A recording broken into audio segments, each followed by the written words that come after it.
नमस्कार साथियों। पिछले वीडियो में हम लोग प्रकाश के परावर्तन को देखे थे। प्रकाश से जुड़ी जो भी शब्दावली थी उनके बारे में हम लोग चर्चा किए। इसके बाद हम लोग प्रतिबिंब पर भी चर्चा किए। काल्पनिक प्रतिबिंब क्या होता है, वास्तविक प्रतिबिंब क्या होता है। चलिए उनसे आगे देखते हैं। बिना देर करते हुए हम लोग आगे बढ़ते हैं। तो उसके बाद का जो टॉपिक है, बिहार बोर्ड को ध्यान में रखते हुए तो हम देखते हैं कि इसके बाद जो टॉपिक है वो है समतल दर्पण का। समतल दर्पण क्या होता है, और वैसे दो दर्पण की चर्चाएं होती रहती है, समतल दर्पण, गोलीय दर्पण। तो समतल दर्पण की चर्चा हम लोग करते हैं कि समतल दर्पण क्या होता है। देखिए, समतल दर्पण को अंग्रेजी में प्लेन मिरर कहते हैं। समतल वैसे भी एग्जाम के पॉइंट ऑफ व्यू से भी देखेंगे कि वैसा दर्पण जिसका परावर्तक सतह चिकना होता है। चिकना का मतलब होता है एकदम सपाट होना चाहिए, हाथ फिसलना चाहिए। तो वैसा दर्पण जिसका परावर्तक सतह चिकना होता है उसे समतल दर्पण कहा जाता है। और इस दर्पण में वस्तु का केवल काल्पनिक प्रतिबिंब बनता है। और काल्पनिक जब भी बनेगा, पिछले वीडियो में हम लोग चर्चा किए थे कि काल्पनिक प्रतिबिंब हमेशा वस्तु के सीधा होता है। इसके अलावा दर्पण में प्रतिबिंब जब भी बनेगा ये काल्पनिक, तो वो हमेशा दर्पण के पिछले सतह पर जाकर के बनेगा। और इसकी एक खास विशेषता क्या है कि समतल दर्पण में बने प्रतिबिंब जो भी होंगे वह वस्तु के समान आकार का होगा, यानी वस्तु के आकार के बराबर होगा। लिखा हुआ भी है यहाँ देखिए, इस दर्पण में वस्तु का केवल काल्पनिक रूप से वस्तु के समान आकार का प्रतिबिंब बनेगा। समान आकार मतलब उसका आकार जो है बिल्कुल समान होता है। यही कारण है कि समान आकार के प्रतिबिंब बनने के कारण ही इस दर्पण का उपयोग हम लोग घर में अपने चेहरा को देखने के आईना के रूप में भी करते हैं। तो देखिए, समतल दर्पण में बने वस्तु के प्रतिबिंब की विशेषताएं क्या है। तो इसमें 4 विशेषताओं को इसमें नोट किया गया है। 4 विशेषता, जिससे सबसे पहला विशेषता है कि यह हमेशा, देखिए, प्रतिबिंब हमेशा दर्पण के पीछे बनता है, यानी कहने का मतलब है कि उसके पिछले सतह पर जाकर के बनता है। और दूसरा क्या है कि इस दर्पण में बने प्रतिबिंब का आकार वस्तु के आकार के बराबर होता है। देखिए, परीक्षा में जो आपके एग्जाम में जो प्रश्न पूछेगा वो प्रश्न इससे पूछा जा सकता है कि समतल दर्पण में बने वस्तु का प्रतिबिंब कैसा होगा, या समतल दर्पण में बने प्रतिबिंब की विशेषताएं क्या होगी। तो सबसे पहला विशेषता आपको देना है कि प्रतिबिंब हमेशा दर्पण के पिछले सतह पर, यानी कि दर्पण के पीछे बनता है। दूसरा विशेषता देना है कि इसमें वस्तु का बना प्रतिबिंब वस्तु के आकार के हमेशा बराबर होता है। देखिए, यहाँ लिखा हुआ भी है, इस दर्पण में बने प्रतिबिंब का आकार वस्तु के आकार के बराबर होता है। इसको हम लोग घर में उपयोग करते हैं। तो आराम से आप घर में जाइए और अपना आईना उठाइए, देखिए कि उसमें जो जो चीज़ यहाँ लिखी गई है, जो चीज़ आपको बताई जा रही है, वो वहाँ पर आपको मिल जाएगा देखने को। अब तीसरा क्या है कि प्रतिबिंब हमेशा सीधा होता है। देखिए, ये इसमें बनने वाला प्रतिबिंब हमेशा सीधा होता है। सीधा का मतलब क्या होता है, देखिए हमारे हाथ में एक मार्कर है और ये मार्कर भी सीधा है। सीधा का मतलब ये सीधा हुआ। अगर ऐसा ही प्रतिबिंब बन गया दर्पण में तो ये सीधा हुआ। अगर ये इस तरह से इस शेप में बना, उल्टा बना, तो इसका मतलब हुआ कि वस्तु का प्रतिबिंब उल्टा बन गया। तो आप कभी भी अपने आईना, घर वाले आईना को अगर सामने में रखेंगे तो आपको दिखेगा कि आपका चेहरा एकदम बिल्कुल सीधा दिख रहा है। लेकिन एक खास विशेषता और भी है इसकी। 4 नंबर की इसकी विशेषता को देखिए, आपको पता चलेगा कि समतल दर्पण में बने वस्तु का प्रतिबिंब पार्श्विक रूप से उल्टा होता है। चलिए, पार्श्विक रूप को भी हम लोग समझते हैं। पार्श्विक रूप को हम एक लेटर की मदद से समझते हैं। देखिए, ये R लिखा हुआ है और जब हम इसको समतल दर्पण में देखेंगे तो इस तरह से हमको R दिखेगा। ये जो B है ना, ये B हमको इस शेप में दिखेगा। काहे ऐसा दिखता है? पार्श्विक का मतलब क्या होता है? पार्श्व का मतलब होता है बगल। पार्श्व का मतलब क्या होता है? बगल, यानी बगल, यानी अगल बगल। हाँ, तो हम लोग अभी समझ रहे थे कि पार्श्विक रूप से क्या होता है। पार्श्व का मतलब होता है बगल, यानी पार्श्व का मतलब बगल होता है, यानी साइड। अगर साइड चेंज हो गया तो फिर समझेंगे कि वो पार्श्विक रूप से उल्टा है। जैसे कि समझिए, यहाँ तो हम लोग उदाहरण की मदद से समझेंगे। इसके अलावा देखिए कि ऐसा, ये आपको मार्कर दिखाई दे रहा होगा। मार्कर का ये आगे वाला हिस्सा इधर है और उस दर्पण में जब देखेंगे तो ये वाला हिस्सा इधर दिखेगा, ऐसा दिखेगा। इसका मतलब है कि इसका साइड जो है ना वो चेंज हो गया, पर ये ऐसा नहीं दिखेगा, ऐसा ही रहेगा। पहले इधर था तो दर्पण में जब देखेंगे तो वो इधर दिखने लगेगा। ये हुआ पार्श्विक रूप से उल्टा होना। और सीधा, अगर हम ये जो लिखा हुआ है कि प्रतिबिंब हमेशा सीधा होता है, अगर ऐसा वाला सीधा उल्टा कहेगा तो सीधा उल्टा का मतलब ये होता है। तो आई होप कि आपको ये समझ में आ रही होगी। चलिए देखिए, आगे हम लोग बात करते हैं कि समतल दर्पण का उपयोग क्या होता है, कहाँ कहाँ हम इसका उपयोग करते हैं। तो सबसे पहले अगर इसकी विशेषता को हम लोग ध्यान से समझेंगे तो यहाँ से ये पता चल गया होगा कि इसका उपयोग अपना चेहरा देखने के लिए करते हैं। और जब इसका उपयोग चेहरा देखने के लिए करते हैं तो घर में गोदरेज, अलमारी और भी बहुत सारे ऐसे श्रृंगार की सामान सब होती है जिसमें कि इस दर्पण का उपयोग किया जाता है। देखिए, इसका उपयोग चेहरा देखने वाले आईना के रूप में किया जाता है। दूसरा, इसका उपयोग गोदरेज, अलमारी आदि में किया जाता है। तीसरा क्या है? इसका उपयोग श्रृंगार दुकानों में आकर्षकता को बढ़ाने के लिए किया जाता है। श्रृंगार दुकान में जब जाते हैं तो हम तरह तरह की वस्तुओं को ले लेकर के एक बार ट्राई करते हैं, छोटा सा बिंदी, बड़ा सा बिंदी, ये सब को भी ले करके अपने शरीर पर उपयोग करके उसको देखते हैं कि ये अच्छा लग रहा है कि नहीं लग रहा है। तो उसके लिए भी मॉल सब में भी और उसके बाद क्या कहते हैं श्रृंगार दुकान में भी आपको सजावटी सामान के रूप में भी देखने को मिल जाएगा ये सारी चीजें। इसके अलावा है इसका उपयोग पेरिस्कोप और एक केलाइडोस्कोप है बहुमूर्तिदर्शी, इसमें भी किया जाता है। इसके अलावा और अगर आप इसका उपयोग और भी जानते हैं तो कमेंट बॉक्स में जरूर लिखें। अगला देखिए क्या है, अगर हम इससे पहले जो भी पढ़ चुके हैं समतल दर्पण क्या होता है, समतल दर्पण में बने वस्तु के प्रतिबिंब की जो विशेषताएं हैं उनको पढ़ चुके। इसके अलावा हम लोग उपयोग भी देख लिए। अब उसके बाद अब देखिए अगला जो पॉइंट है वो कह रहा है कि समतल दर्पण से संबंधित कुछ विशेष तथ्य। हालांकि ये तथ्य आपके एग्जाम से रिलेटेड नहीं है, फिर भी आपको जानना बहुत जरूरी है। क्या पता एग्जाम का पैटर्न थोड़ा बदल रहा है, तो बदलते पैटर्न को हमको ध्यान में रख करके इन सारे तथ्यों की भी जानकारी बहुत जरूरी है। तो चलिए देखिए क्या है कि सबसे पहला पॉइंट जो है कि जब भी हम किसी समतल दर्पण के सामने भी स्पीड से चलेंगे, भी स्पीड का मतलब किसी भी स्पीड से चलेंगे, जैसे 5 मीटर पर सेकंड की स्पीड से ही हम चल रहे हैं, तो उस दर्पण में हमको 5 का 2 गुना करेगा, यानी 5 से, यानी यहाँ लिखा हुआ भी चाल से, अर्थात भी स्पीड से यदि चल रहे हैं तो दर्पण में 2 भी स्पीड दिखाई देगा। कहने का मतलब है कि जब देखिए कि आप कभी डांस क्लास में जाएंगे तो देखेंगे कि वहां पर उसके दीवार पर जो है ना समतल दर्पण एकदम लगा होता है। उससे क्या होता है कि उसमें जो डांस सीखने वाले बच्चे होते हैं वो अपने हाथ को जिस स्पीड में चलाते हैं या पैर को जिस स्पीड में चलाते हैं, तो सामने दर्पण जो लगा होता है उस दर्पण पर अगर उसको 2 गुना करके दिखाया जाता है तो उसका मनोबल और बढ़ता है कि हम काफी कुछ सीखने को यहाँ से मिल रहा है। तो क्या हुआ, पहला जो विशेष तथ्य था उस तथ्य में ये हम लोग देखें कि समतल दर्पण के सामने यदि हम भी स्पीड से चल रहे हैं तो उस दर्पण में 2 भी स्पीड दिखाई पड़ेगा। दूसरा पॉइंट क्या है कि समतल दर्पण में यदि किसी वस्तु का हम पूरा प्रतिबिंब बनाना चाहते हैं, यानी कि किसी भी वस्तु का प्रतिबिंब यदि पूरा बने उस दर्पण में, तो इसके लिए खास ख्याल रखना पड़ेगा कि दर्पण को कम से कम उस वस्तु का आधा होना चाहिए। कहने का मतलब है कि इस मार्कर का पूरा प्रतिबिंब बनाने के लिए इस दर्पण, उस समतल दर्पण को कम से कम इसके आधे लंबाई की होनी चाहिए। जब तक ये कम से कम आधे लंबाई की, यदि कम से कम वो आधे लंबाई का नहीं होगा तो इस मार्कर का वो पूरा प्रतिबिंब नहीं बना पाएगा। तो यही चीज है, किसी वस्तु का समतल दर्पण में पूर्ण प्रतिबिंब देखने के लिए दर्पण की लंबाई वस्तु की लंबाई की कम से कम आधी होनी चाहिए, यानी वस्तु जितना बड़ा है उसका कम से कम आधा लंबाई का दर्पण होना चाहिए, तब जाकर के इसमें वस्तु का पूरा प्रतिबिंब बनेगा।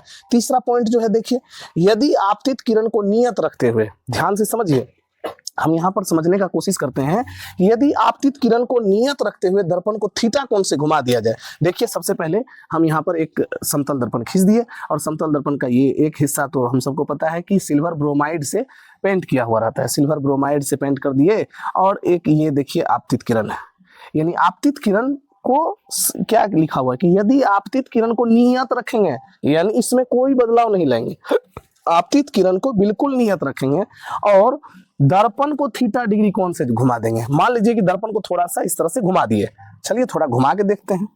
तो अभी जैसे मान के चलिए यहाँ था तो इसका इस तरह का बनेगा, यानी आपतित किरण इधर तो परावर्तित किरण इधर।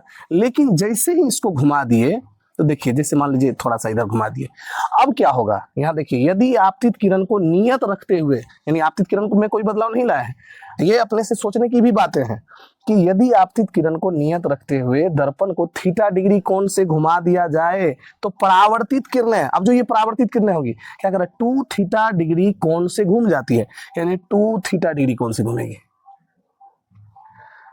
देख रहे हैं ना, आपतित किरण ये और परावर्तित किरण ये है, और ये आपका परावर्तक सतह है। तो यही है तीसरा नंबर। चौथा नंबर में कह रहा है कि यदि 2 समतल दर्पण थीटा डिग्री कोण पर झुके हो तो उनके द्वारा मध्य में रखी है, सीधा सीधी बात कहें तो ये 2 दर्पण को यदि आमने सामने रखा गया, थीटा डिग्री कोण से घुमा करके यानी झुका करके लगाया गया है, तो उसके बीच कितना प्रतिबिंब बनेगा। तो देखिए थीटा को मान लेंगे कोण, कितना कोण पर झुका हुआ है, इसका एक फॉर्मूला है, वहां देखिए यहाँ दिया हुआ है फॉर्मूला, 360 डिग्री बटे थीटा डिग्री -1, एक फार्मूला होता है 360 बटे थीटा -1। लेकिन ध्यान रखने योग्य बातें हैं कि यदि इसका मान देखिए 360 बटे थीटा का मान यदि सम संख्या होगा, यानी 360 बटे थीटा का मान यदि सम संख्या होगा तो उसमें से एक घटाना है, लेकिन यदि इसका मान विषम संख्या में आ जाएगा तो एक घटाने की कोई आवश्यकता नहीं है। तो इस चीज को ध्यान में रखना है कि इसके लिए फॉर्मूला, जैसे मान लीजिए कि 60 डिग्री से झुका हुआ है, 60 डिग्री से यदि झुका हुआ है, 60 डिग्री झुका हुआ है, तो 360/60 यानी 6×6 = 36, 6 हो गया। 6 सम संख्या है, इसमें से -1 कर देंगे, यानी 5 प्रतिबिंब जो है इन दोनों दर्पण के बीच में बनेगा। लेकिन एक चीज और ख्याल रखना है यहाँ कि यदि दो समतल दर्पण समानांतर रखे हों या समानांतर हों तो उनके बीच जो मौजूद वस्तु है तब कितना प्रतिबिंब बनेगा। यदि आप जानते हैं इस प्रश्न का उत्तर तो अवश्य हमें कमेंट बॉक्स में लिखें, नहीं जानते हैं तो जानिए कि यदि दो समतल दर्पण को समानांतर रखेंगे तो उनके बीच अनंत प्रतिबिंब बनेगी। कितना बनेगा? अनंत प्रतिबिंब बनेगा।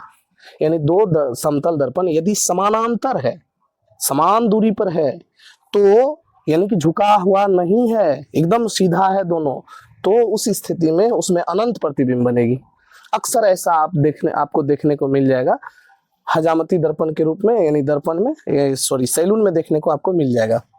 चलिए, समतल दर्पण की बातों को हम लोग पूर्ण रूपेण समझ चुके हैं। इसमें जो परीक्षोपयोगी बातें हैं, इसमें आपको ध्यान रखना होगा कि समतल दर्पण में जो बनने वाले प्रतिबिंब हैं उनकी क्या विशेषताएं हैं। इस बात को आप लोग ध्यान से समझिए। एक बार पुनरावृत्ति हम इस बात का करते हैं, इसमें बनने वाले प्रतिबिंब जो है वो वस्तु के आकार के बराबर बनता है। दूसरी बात है, ये हमेशा दर्पण के पीछे बनता है। तीसरी बातें क्या होगी, यहाँ देखिए, तीसरी बात है जब काल्पनिक प्रतिबिंब बनेगा तो वो हमेशा वस्तु के सीधा बनेगा। चौथी बात है कि वो पार्श्विक रूप से उल्टा बनता है। यानी इस समतल दर्पण में बनने वाले प्रतिबिंब की जो विशेषताएं हैं, इसको MVVI करके आपको याद रखना है, क्योंकि परीक्षा में बहुत बार ऐसा प्रश्न पूछा जा चुका है। तो चलिए हम लोग आगे बात करते हैं। पहला तो इधर समतल दर्पण पर तो हम लोग चर्चा किए ही, तभी से समतल दर्पण के बाद हम लोग मूल जो दर्पण हम लोग को पढ़ना है टॉपिक वाइज, उसमें आता है ये गोलीय दर्पण की चर्चा। तो गोलीय दर्पण से पहले थोड़ा दर्पण की चर्चा करते हैं कि दर्पण है क्या चीज। अभी तक तो हम लोग घरेलू दर्पण का उपयोग कर रहे थे या घरेलू दर्पण पढ़ रहे थे, लेकिन दर्पण क्या होता है, क्या है दर्पण? दर्पण का मतलब एक कांच का टुकड़ा है जिसका एक भाग पेंट किया हुआ है। यहाँ देखिए लिखा हुआ है, यह एक कांच का टुकड़ा है जिसका एक भाग पारे की परत या रेड ऑक्साइड का लेप चढ़ा होता है। जिसके एक भाग पर पारे की परत, यानी पारा समझते हैं आप लोग, थर्मामीटर में जिस चीज का इस्तेमाल किया जाता है। देखिए, पारे की परत या रेड ऑक्साइड, ध्यान दीजिए, दर्पण जो होगा, जो गोलीय दर्पण होगा, उसमें रेड ऑक्साइड का परत होगा या तो पारा का होगा। इसमें क्या होगा, समतल दर्पण में इसमें भी पारे की परत होगी या फिर सिल्वर ब्रोमाइड की परत होगी।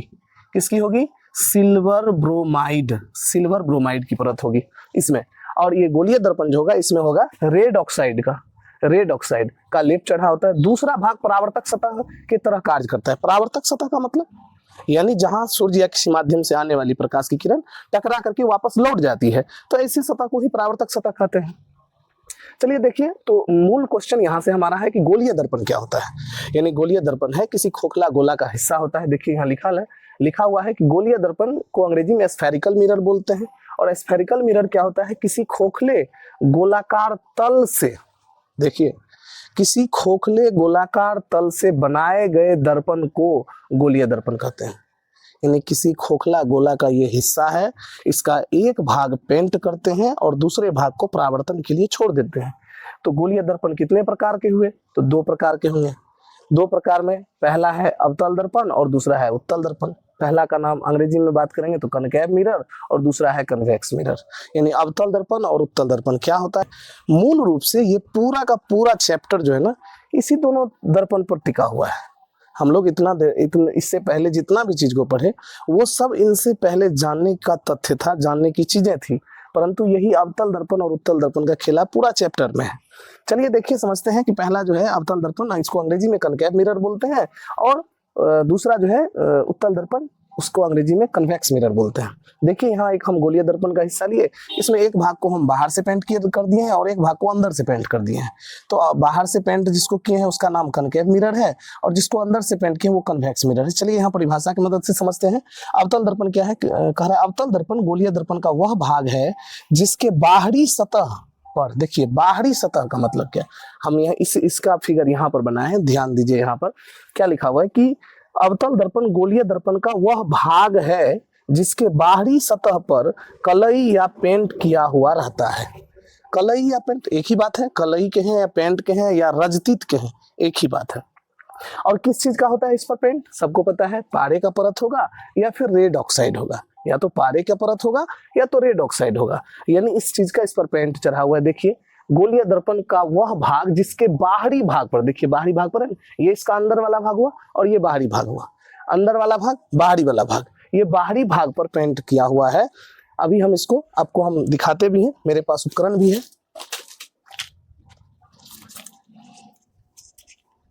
ये लेंस,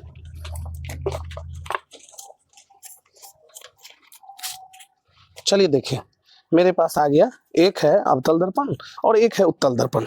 ध्यान से अगर आप लोग देखेंगे इसको तो देखिए पीछे से परत चढ़ा हुआ है ना, और ये सामने वाला जो हिस्सा है ये परावर्तन के लिए छोड़ा गया है, शायद दिखाई दे रहा होगा, परावर्तन के लिए। अब देखिए क्या लिखा हुआ है, यह गोलीय दर्पण का ही हिस्सा है। अगर आपको भी आसपास में उपलब्ध हो सके तो आप आराम से उपलब्ध कर सकते हैं, ज्यादा आता नहीं है, हम आप लोग को सिखाने के लिए ही छोटा छोटा उपकरण लिए, हम लोग गरीब टीचर ठहरे, कहाँ से लाएंगे उतना पैसा, है ना। तो देखिए गोलीय दर्पण का जो दो हिस्सा है, पहला है अवतल दर्पण। क्या लिखा गया है इसमें कि गोलीय दर्पण, अवतल दर्पण गोलीय दर्पण का वह भाग है जिसके बाहरी सतह पर कलैया पेंट किया हुआ है। देखिए अगर हम इसको देखेंगे तो गौर से यदि हम देखेंगे तो इसके बाहरी भाग पर पेंट किया हुआ है, बाहरी भाग पर पेंट किया हुआ है।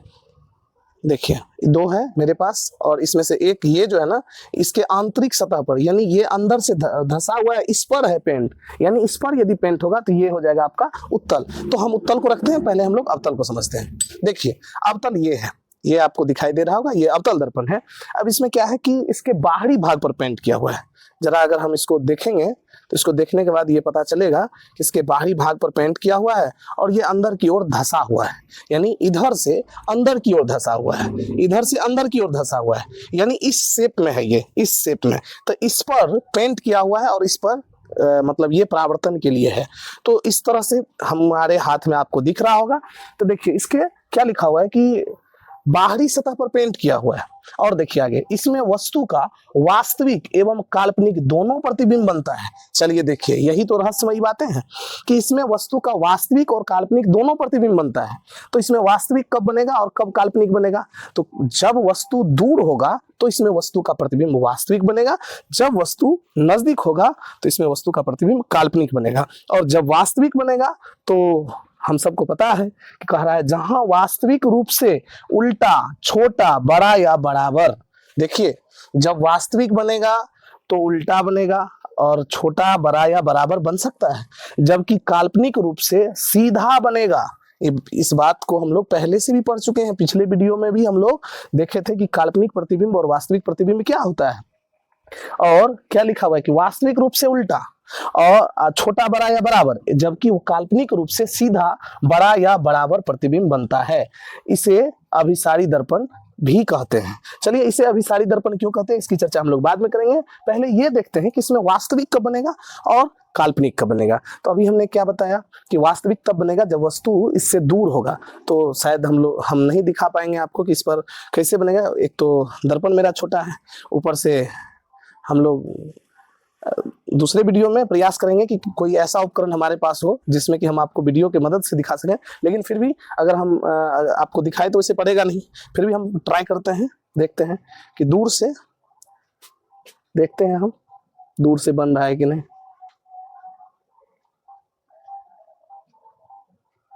पता चल रहा है। छोटा है दर्पण, नहीं पता चल रहा है, पर ऐसा है कि आप सब भी इसको ट्राई कर सकते हैं। फ्लिपकार्ट पर आराम से मिल जाएगा, साइंस किट मंगाएंगे तो आराम से दिख जाएगा। इस पर ज़्यादा महंगा आता नहीं है, 1000-1200 में आपको पूरा साइंस का किट आ जाएगा। तो आराम से आप मंगा करके देख सकते हैं। हम तो वैसे अभी देख रहे हैं कि हम दूर रख रहे हैं तो हमारा चेहरा उलट जा रहा है, और जैसे ही हम नज़दीक कर रहे हैं तो हमारा चेहरा एकदम बड़ा बड़ा और एकदम दिख रहा है, नज़दीक में बड़ा भी दिख रहा है और उसके बाद सीधा भी दिख रहा है। देखिए, और जैसे जैसे हम यहाँ से दूर करते जा रहे हैं, जैसे जैसे दूर करते जा रहे हैं वैसे वैसे हमारा चेहरा उलट गया। तो यही है आपको अवतल दर्पण, यानी अंग्रेजी में कहते हैं कनकेव मिरर। अब देखिए कि कहीं पर देखेंगे कि कनकेव मिरर है कि कन्वेक्स मिरर है, देख करके कैसे पता चलाएंगे, यानी फिगर की मदद से भी अगर देख के कैसे। कनकेव, नाम याद रखिए, कनकेव, केव मतलब होता है पिंजरा, किस मतलब होता है पिंजरा, केव, केव यानी पिंजरा की ओर। ऐसे देखिए पिंजरा अंदर की ओर धसा होता है, तो अंदर की ओर धसा हुआ है, अब बाहर से पेंट किया हुआ है, अंदर की ओर धसा हुआ है, अब बाहर से पेंट किया हुआ है तो हो गया कनकेव, यानी पिंजरा की तरह अंदर की ओर धंसा हुआ और बाहर से पेंट चढ़ा हुआ, तो ये हो गया कनकेव मिरर। इसमें वस्तु का वास्तविक और काल्पनिक दोनों प्रतिबिंब बनता है। वास्तविक बनेगा तो उल्टा बनेगा, वस्तु से छोटा बड़ा या बराबर बनेगा प्रतिबिंब। लेकिन जब काल्पनिक बनेगा तो क्या होगा कि वस्तु का प्रतिबिंब इसमें सीधा बनेगा, छोटा, बहुत छोटा या बराबर बन सकता है। अब इसके बाद एक और चीजें हैं कि इसको अभिसारी क्यों कहते हैं। तो देखिए, दूर से आ रही किरण जो भी होगी वो आते आते समानांतर हो जाती है, सबको पता है। और दूर से आने वाली किरणों को ये क्या करती है कि किसी एक जगह पर केंद्रित कर देती है। इसीलिए यानी अभिसारी किरण पुंज हम इससे पहले पढ़े थे, 3 तरह की किरण पुंज भी होती है, अभिसारी, अपसारी और समानांतर। तो उसमें जब ये किरणों को एक सतह पर यानी किसी एक बिंदु पर लेके चली जाती है, इसीलिए इसको अभिसारी दर्पण भी कहा जाता है। तो देखिए, अब जब अवतल दर्पण के बारे में हम समझ गए तो इसके उपयोग को थोड़ा समझते हैं कि इसका उपयोग क्या होता है, अवतल दर्पण का क्या उपयोग है। अब जरा देखिए, किसी भी चीज को बड़े रूपों में देखने के लिए हमको अवतल दर्पण का उपयोग करना पड़ेगा। यानी बड़े रूप का मतलब हो गया, जैसे अगर हम सैलून में बैठेंगे तो हमारा एक एक दाढ़ी का जो है ना वो बाल दिखना चाहिए, या फिर आईब्रो बनाने वाली सब जो है उसका आईब्रो दिखना चाहिए। इसके लिए यहाँ लिखा हुआ है, जो सबसे पहले देखिए, इसका उपयोग हजामती दर्पण के रूप में। हजामती दर्पण का रूप भैया क्या हुआ इसका मतलब? हजामती दर्पण का मतलब हो गया नाई के सैलून में इसका उपयोग किया जाता है। सैलून में करेगा, सामने में सैलून में लगा होगा, तब ना बढ़िया से दिखेगा, एकदम पूरा एकदम। दाढ़ी बनाना है तो दाढ़ी दिखेगा, आईब्रो बनाना है तो आईब्रो दिखेगा, और ढेर सारा मेकअप होता है, वो सब कैसे दिखेगा? जब उसका प्रतिबिंब बड़ा होगा तब ना। चलिए दूसरा देखिए, ये तो हम लोग देख लिए हजामती दर्पण के रूप में इसका उपयोग हो गया। दूसरा उपयोग क्या है, चलिए हम फिलहाल इसको रख देते हैं, क्योंकि ये आपके किसी काम का नहीं हो सकता है, हम वीडियो में दिखा नहीं सकते हैं उसको। बड़ा होगा जब हमारा सिस्टम तो हम आपको प्रैक्टिकली दिखाएंगे। फिर भी जहां तक प्रयास होगा हम प्रैक्टिकली आपको समझाने का कोशिश करेंगे। देखिए दूसरा है इसका उपयोग ENT डॉक्टर। इसका मतलब क्या होता है? तो ENT का मतलब क्या हुआ? ई से हो गया ईयर मतलब हो गया कान, N से हो गया नोज मतलब हो गया नाक, और T से हो गया थ्रोट मतलब गला। यानी कान, नाक और गला को देखने वाले जो डॉक्टर साहब होते हैं उन्हीं को ENT डॉक्टर बोला जाता है। और ENT डॉक्टर रोगियों के नाक, कान, गला आदि की जांच के लिए इस दर्पण का उपयोग करते हैं। अब आगे देखिए, इसका उपयोग गाड़ियों के यानी गाड़ी के हेडलाइट में भी इसका उपयोग किया जाता है। इस कनकेव मिरर का उपयोग गाड़ी के हेडलाइट में किया जाता है। तो प्यारे बच्चे ध्यान रखना है इस बात का कि यहाँ से भी एक प्रश्न पूछेगा आपको कि अवतल दर्पण का उपयोग निम्नलिखित में से कहाँ होता है। तो याद रखिएगा, इसका उपयोग हजामती दर्पण में होता है। इसका उपयोग ENT डॉक्टर रोगियों के कान, नाक, गला आदि की जांच करने के लिए करते हैं। इसका उपयोग गाड़ी के हेडलाइट में, यही बच्चों का कंफ्यूजन होता है कि गाड़ी से 2 सवाल होगा कि साइड मिरर और हेडलाइट या सामने वाले देखने वाले आईना। तो देखिए, सबसे पहले यहाँ लिखा हुआ है कि इसका उपयोग गाड़ी के हेडलाइट में किया जाता है। हेडलाइट का मतलब आगे वाला लाइट जो होता है उसमें किया जाता है उसका उपयोग, गाड़ी के हेडलाइट में किया जाता है इसका उपयोग। और अगला जो है, इसका उपयोग सौर भट्टियों में भी किया जाता है। इसके अलावे आप और भी अगर जान रहे हैं तो इस कमेंट बॉक्स में जरूर इस अवतल दर्पण का उपयोग लिखें। इसके अलावा देखिए, अब शायद आपको समझ में आ गया होगा कि अवतल दर्पण क्या होता है, और आप अपने दैनिक जीवन में भी जरूर देखे होंगे अवतल दर्पण कहाँ कहाँ लगा होता है। चलिए अगला है उत्तल दर्पण, इसको समझने का कोशिश करते हैं। अभी जस्ट हम लोग समझे थे कि गोलीय दर्पण का ही 2 हिस्सा है, पहला है अवतल दर्पण और दूसरा है उत्तल दर्पण। अवतल दर्पण में हम लोग देखे कि ये अंदर की ओर धंसा हुआ है और बाहर से पेंट किया हुआ है, पर इसमें जस्ट इसका उल्टा होगा, ये बाहर की ओर भागा हुआ होगा और अंदर से पेंट किया हुआ होगा। यानी उत्तल दर्पण गोलीय दर्पण का वह भाग है जिसके भीतरी सतह पर, देखिए यहाँ फिगर में दिखा रहा होगा आपको, यानी उत्तल दर्पण गोलीय दर्पण का वह भाग है जिसके भीतरी सतह पर कलई या पेंट किया हुआ रहता है। यानी भीतरी सतह पर कलई यानी है बाहर की ओर भागा हुआ पर अंदर से पेंट किया हुआ है, अंदर से पेंट किया हुआ है। तो इसमें वस्तु के केवल काल्पनिक रूप से सीधा तथा वस्तु से छोटा या बहुत छोटा या बराबर प्रतिबिंब बनता है। इसे अपसारी दर्पण भी कहते हैं। यानी अवतल दर्पण को अभिसारी दर्पण, उत्तल दर्पण को अपसारी दर्पण कहते हैं। इसमें बाहर से पेंट किया हुआ रहता है, इसमें अंदर से पेंट किया हुआ रहता है। इसमें वस्तु का काल्पनिक और वास्तविक दोनों प्रतिबिंब बनता है, जबकि उत्तल दर्पण में केवल और केवल वस्तु का काल्पनिक प्रतिबिंब बनता है, सीधा बनता है। इसमें वस्तु का सीधा और उल्टा दोनों प्रतिबिंब बनेगा। यही है, इसे अभिसारी दर्पण भी कहते हैं, परंतु उत्तल दर्पण को अपसारी दर्पण भी कहते हैं। अब देखिए आगे उत्तल दर्पण, अब आपको हम दिखा रहे हैं उत्तल दर्पण, यही है ना। देखिए ये है उत्तल दर्पण। इसमें इसका दृष्टि क्षेत्र इतना बड़ा होता है कि इसको हम दिखा भी सकते हैं आपको, अगर आप देखने में सक्षम हैं तो आप देखिए इस कैमरा में आपको दिखाई दे रहा होगा कि वस्तु का प्रतिबिंब इसमें छोटा बन रहा है, नहीं दिख रहा है? कैमरामैन आप इसको दिखाने का कोशिश करें, दिख रहा है? बिल्कुल नहीं दिख रहा है। ऐसा क्यों? लाइट की वजह से। अब दिख रहा है? दिख रहा है ना? चलिए तो नीचे करें, अब दिख रहा है? ठीक, इसको अब दिख रहा है? दिख रहा है? चलिए तो इसमें दिख रहा होगा, क्योंकि इसमें वस्तु का प्रतिबिंब पहले ही आपको बता दिया कि क्या बनता है, सीधा बनता है, और वस्तु से छोटा। देखिए वस्तु से क्या बना, छोटा, तब ना आपको दिखाई दिया, वरना इतना छोटा उपकरण में थोड़ी आपको दिखाई देता। तो मेरा चेहरा भी देखिए आराम से हमको दिख रहा है, इसमें मेरा चेहरा भी दिख रहा है। तो यही है यानी उत्तल दर्पण। तो आपको अवतल दर्पण और उत्तल दर्पण समझाने का कोशिश किया। अब देखिए उत्तल दर्पण का उपयोग की बात करेंगे तो उत्तल दर्पण का उपयोग ड्राइवर के साइड मिरर के, यानी मोटरसाइकिल जब चलाते हैं तो उसके हैंडल में दोनों साइड से आईना लगा होता है, उसमें उसका यानी वही है आपको उत्तल दर्पण, वो जो आपको दिख रहा है वो उत्तल दर्पण ही है। इसके अलावा ट्रैफिक लाइट में भी इसका उपयोग करते हैं। चलिए इसके बाद हम लोग आगे, इससे आगे अगले क्लास में हम लोग पढ़ेंगे। तब तक के लिए अगर हमारा वीडियो अच्छा लगे आपको तो देखते रहिए। तब तक के लिए धन्यवाद।